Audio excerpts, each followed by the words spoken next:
Hey everyone, welcome to the live. We're going to be answering some questions today about my residency here at Centro. So, yeah, get ready. Get your popcorn, get anything you need. If you're outside, get some sunscreen, anything you need right now.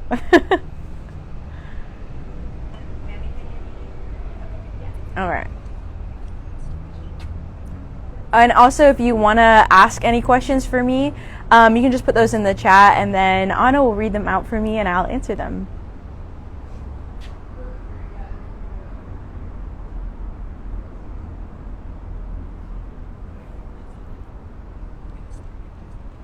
We're going to start in just a minute here, so just hold on for one more minute, please. Thank you.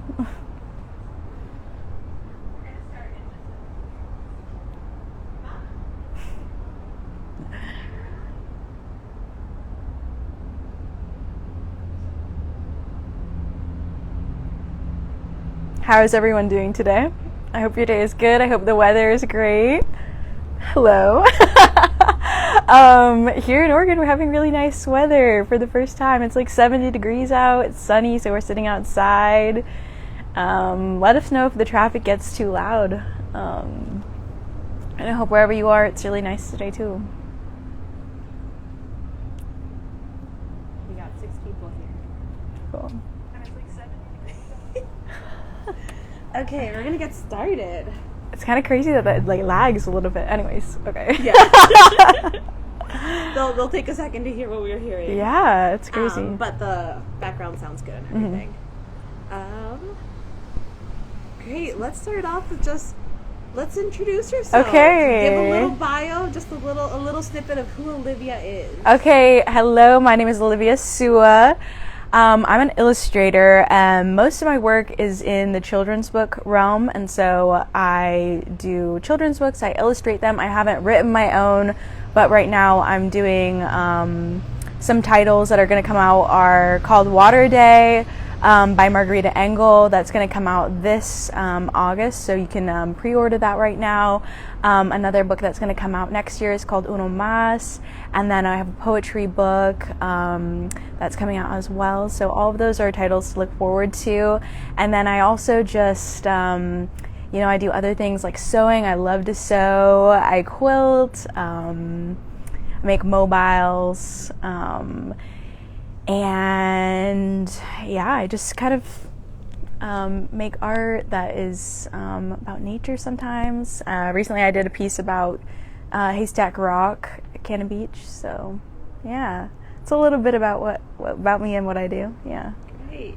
Tell us a little bit about your history and journey connection to Oregon and this area. Okay.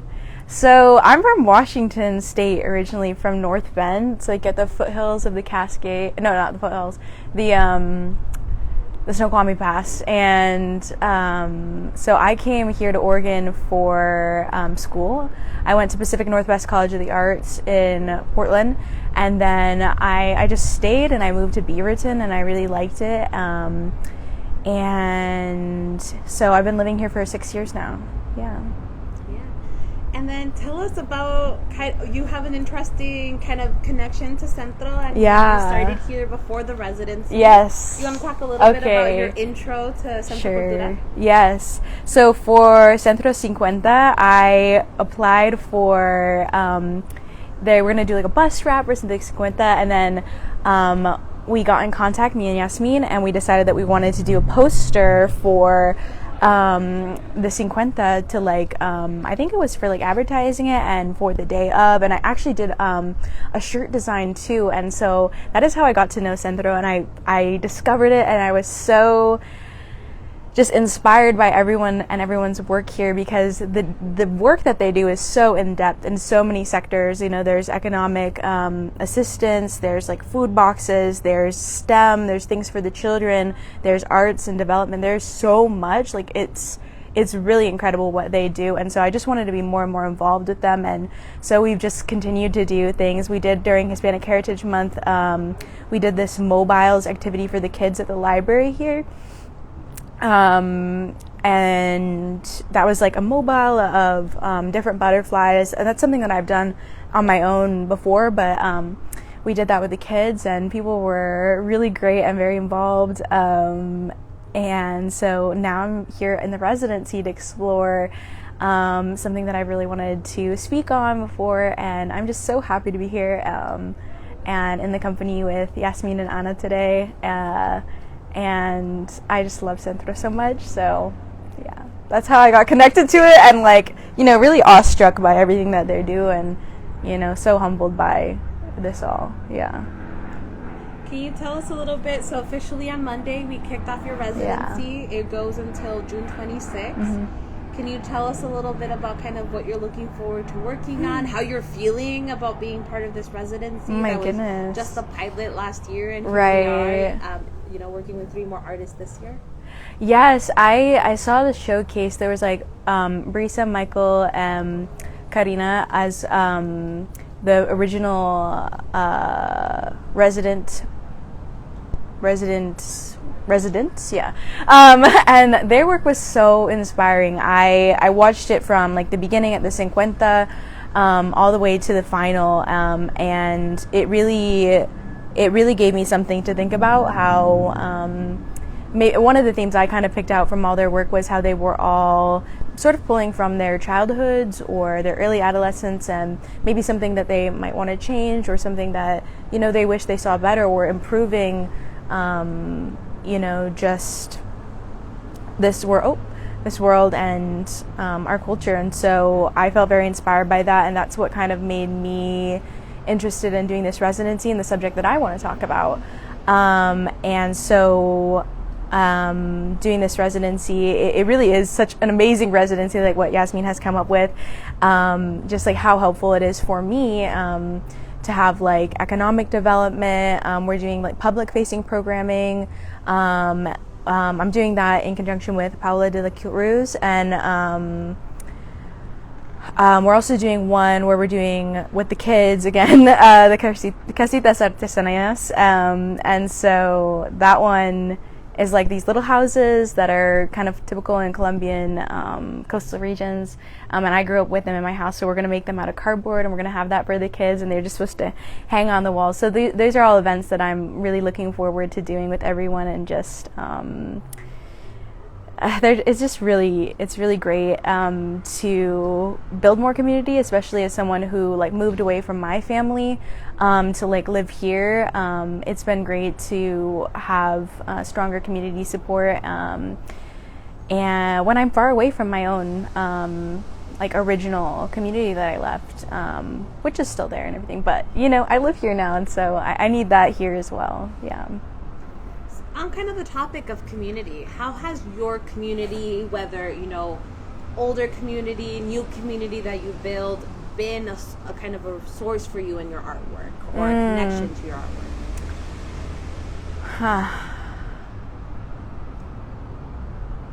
I think that's a hard question, honestly, because,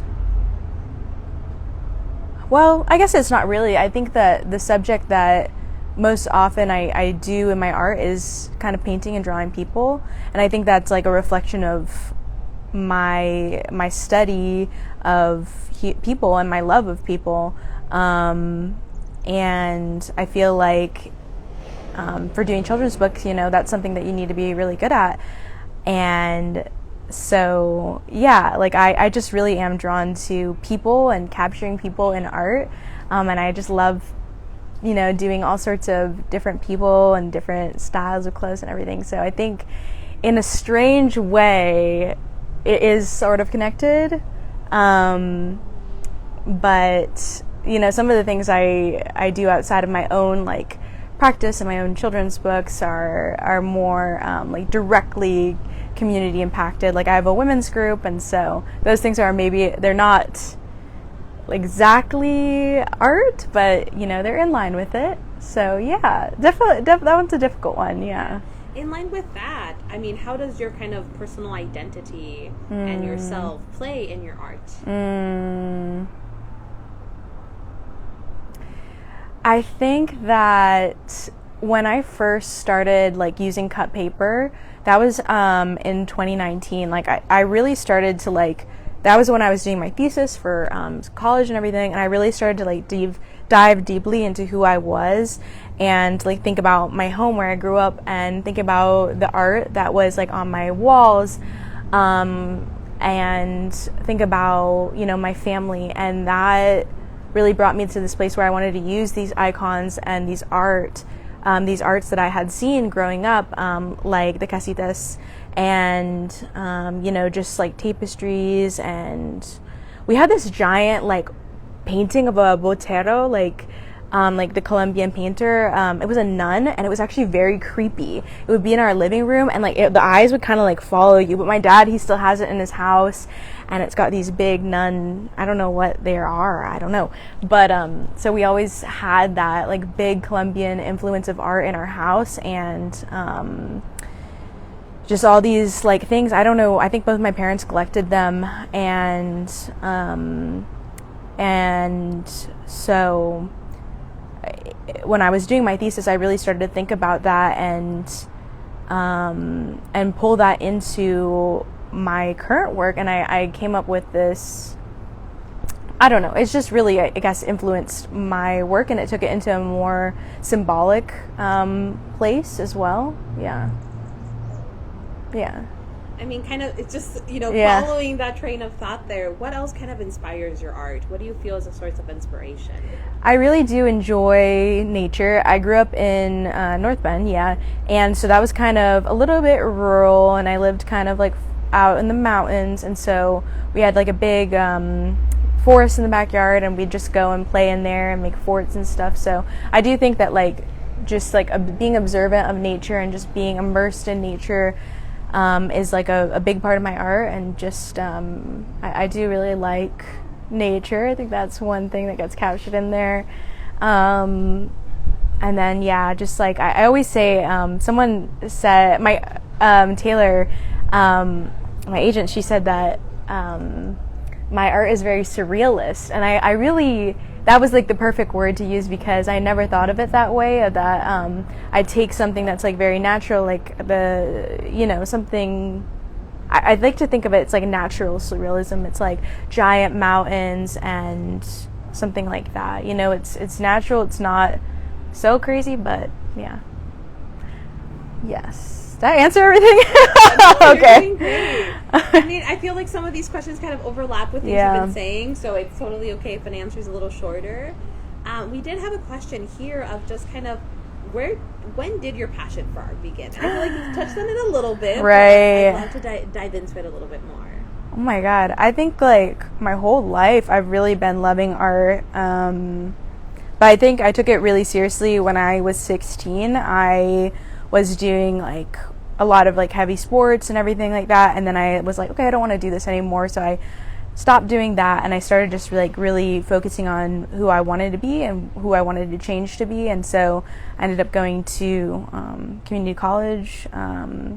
In Washington, we have like a Running Start program, so I was able to do that, and I was able to take art classes and things like that. That was such a blessing and a privilege, and I really took that a lot more seriously, I think, is just like when I was 16. Yeah. Here's a little bit of a difficult question. Sure. You know, did you feel pretty supportive by kind of your community and your family and kind of navigating this arts field? Right. I think that, you know, my mom, she really always very much like supported me. You know, like she taught me how to sew, and like taught me how to sew when I freaking hated it. Like I wanted to do it, but like the actual act of doing it was really hard for me being that young. But I learned, and she was always really supportive. And my dad as well, I think he is really proud of me and everything that I've been able to accomplish with the books and everything. He's probably a little jealous, actually. He's like trying to show off that like he's written code and stuff like that. Like he's like, oh yeah, like, I don't know, but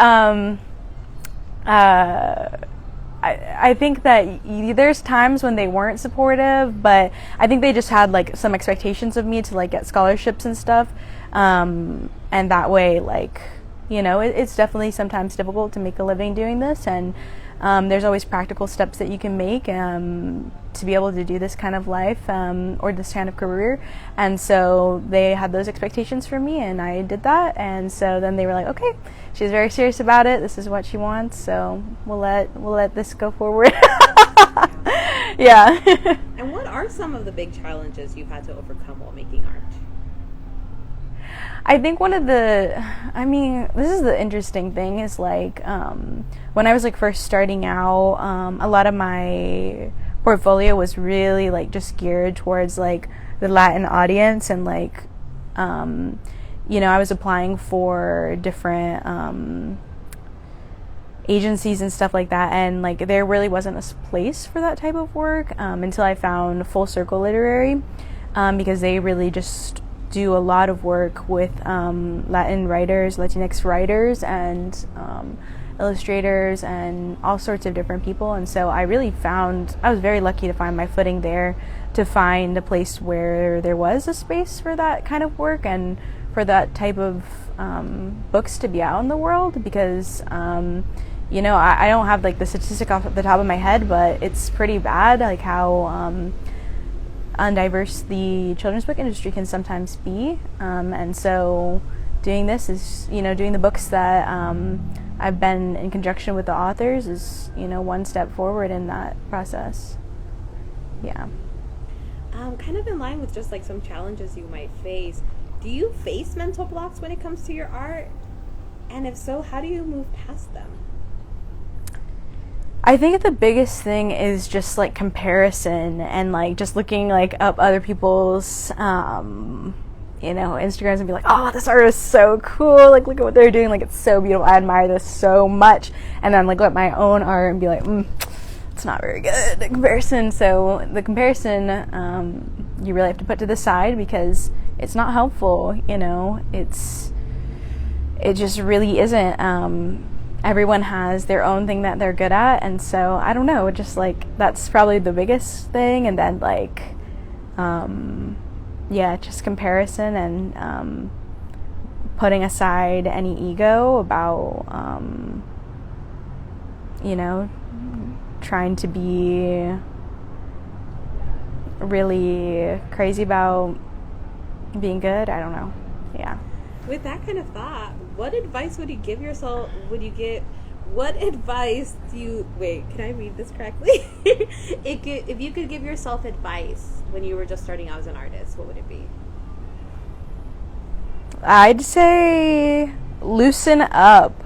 Don't be afraid. Like, when I was a younger artist, I was so like perfectionistic, but I didn't give myself the space to just like play and mess up and make ugly things. And practice also things that I think I did have a lot of ego like when I was younger, and was like, oh, I'm fine at this, like whatever, but like I really did need to practice doing backgrounds, practice different poses and stuff like that. So letting go of the ego and just keep practicing. Nothing has to be perfect, and like you do need to grow as a young artist. And so I think that's the biggest thing I would probably tell myself, is just loosen up, let go of the ego, just keep practicing. Yeah.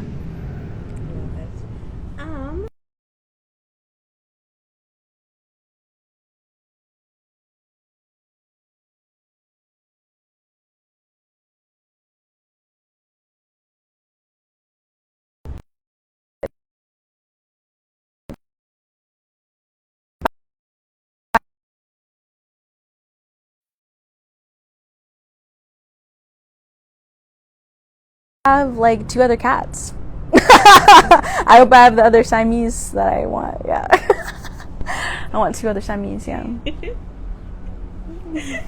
We love that. Did we get any questions? No, med school or whatever, but I think not gynecology.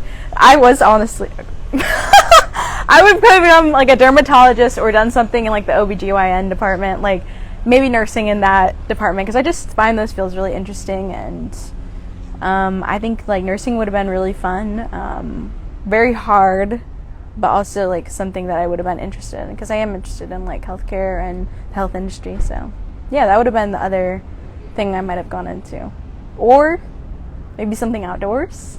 Like my sister, she's like doing some sort of like park ranger or something right now, so that's kind of cool. Yeah. maybe something like that. Did we get any questions in? I think we're getting at a good time here. Is there anything else you just want to share or invite people, to kind of just enjoy this art with us? You mean like plug my other... Okay, so some of the other things that I'm doing right now are, I have an Etsy, you can check it out. It's Olivia Sua. And I have a lot of different things on there, shirts and prints, and I just made one that was of Cannon Beach, so maybe if you like Cannon Beach, you want to get that print. Should we talk about like the residency? Yeah. Okay. So we have the 2 open hours. Do you remember the dates? Yes. I got them. No, I don't. It's like next Friday. You'll repeat this because they can't probably hear. Oh, okay. So we have next Friday from 10:30 to 12:30 here at Centro. Oh yeah. Okay, so next Friday I'm gonna be here at Centro from 10:30 till 12:30. Okay. Yeah. So I'll be here for artists. Yeah. I think it's Artist Residency, yeah. Yes. So I'll be there for that. People can drop in. So you can drop in. You can say hi. Stay for 10 minutes. Yeah, stay for 10 minutes. I'll probably bring something to eat. Entice people to come. We'll see. And then the one after that is June 8th from 4:30 to 6:30 p.m. And then the other one is June 8th from 4:30 to 6 p.m. So you can also see me then. And then registration for our workshop, Casitas workshop. Yeah. So the Casitas workshop will be June 24th with the registrations opening May 24th. So for the Casitas, for the children, I think also, it's like encourage kids with like somebody there to like help out. It's going to be for June 24th is the registration, and May 24th is the actual registration, sorry. And then the actual day of the Casitas workshop is the June 24th, so a month in between. So yeah, if you have anyone that you want to sign up with that, go ahead and sign up for that. Yeah. Check out the Centro website. Also, yeah, check out the Centro website, which is centrocultural.org. The events are there. And all of the events will be there for sign up as well. Yeah. Anything else you want to shout out on your end? No, probably not. I don't know. Yeah. Okay. You can check out my Instagram. It's Olivia Sua as well. I just look up my name on Google. Yeah, it's all there. And then we can just thank folks and head on. Oh, we did have a question? We have one. Oh, we had a question. What is one thing you hope your audience takes away from your art? What is one thing that I hope my audience takes away from my art? I think my art is very much peaceful, beautiful, and just like capturing like the beauty of life and the joy of life. It's not about anything like grotesque or it's really about showing like the light in life. And so I think if anything, I just want people to feel very comforted by my art and very enjoy the beauty, and yeah. Thank you. Yeah. You want to thank our audience? Thank you everyone for coming to my live, and I hope you enjoyed it. I hope. What? Hope to see you soon. What? Hope to see them soon. Oh, I hope to see you guys soon. Can't hear. Okay, I hope to see you guys soon. Maybe at one of the Artistas en Casa, and yeah. Somebody said they love you. You love me. Love you too, Mom. Thank you. Okay, bye.